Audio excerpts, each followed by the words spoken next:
അപ്പോൾ the habit can make you or break you. നിങ്ങളുടെ ജീവിതത്തെ ഇല്ലാതാക്കാനും ഒപ്പം തന്നെ നന്നാക്കാനും സാധിക്കുന്ന കാര്യമാണ് ശീലങ്ങൾ എന്ന് പറയുന്നത്.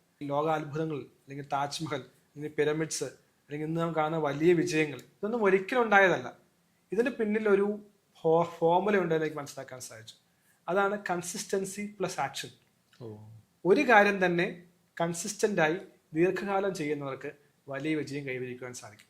ഇതിനെ അദ്ദേഹം പറഞ്ഞത് ഇങ്ങനെയാണ്: ഒരു ഹിറ്റ് പല പ്രാവശ്യം ചെയ്തയാളെ ഞാൻ ഭയക്കുന്നുവെന്ന്.